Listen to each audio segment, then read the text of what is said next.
We know that children learn to walk and talk at different times. Every child's different. Some children experience early delays, and it's critically important that families receive the support they need as early as possible to give their child that boost that will propel them forward in life.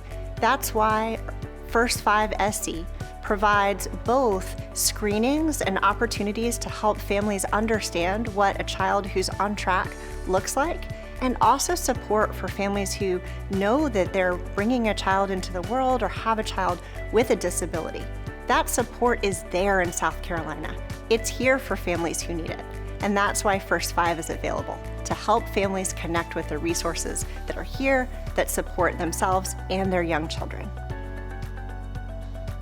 Drew and I have a little girl, Jane, that is 3.5 years old. Jane has a trisomy 21, diagnosis of Down syndrome.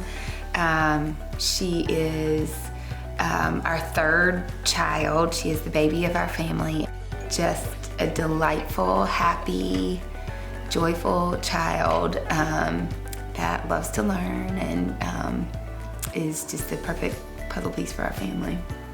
We learned our baby would have Down syndrome while I was pregnant, really pretty early on with a really simple genetic test. We got some early indications that she would have Down syndrome, and then we opted to do some further testing to confirm that. I don't know that you can ever be fully prepared for news that affects the health of your children, and so that was an intense time for sure, and I just kind of didn't know exactly how to deal with it, but gosh, it got so much easier. We learned a lot and just kind of came to grips with it, and you know, next thing you know, you're getting really excited about having a baby, and what a joy that is once you do have that child. Anytime you're thinking about as a family having another child, you're like, wow, can we add another one to this equation? And you know, we were going through that thought process. Are we ready to jump from a second to a third child?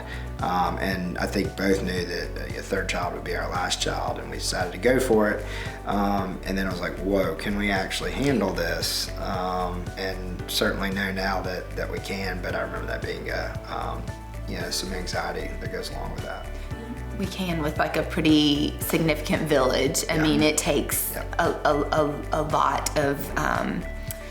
lot of therapy, a lot of medical professionals, a kind of a world that we didn't really know anything about, but that we are so thankful for now. Yeah, if a family has a concern, I would encourage them to talk to their pediatrician first, and then they could also go ahead and make a referral themselves to BabyNet or the Department of Disabilities and Special Needs to have their child screened to see if they would qualify. We provide two services. We provide family training, which is where we come alongside the parents and the caregivers to work towards the goals that they've identified for their child. And then we also provide service coordination to every family, and that includes anything from referring for therapy to helping with the transition to school.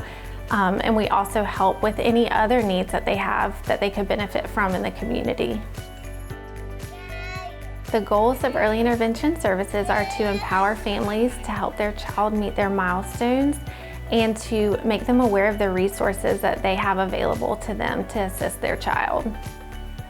The results that we strive for are for the children to meet the goals and to meet the milestones that the parents would like them to meet, but also for those families to feel like they are able to support their child in whatever that developmental track looks like for them. I think it's really important for families just to know that having a child screened for developmental delays is opening the door just to see if there are extra resources that they could access and more support that they could receive.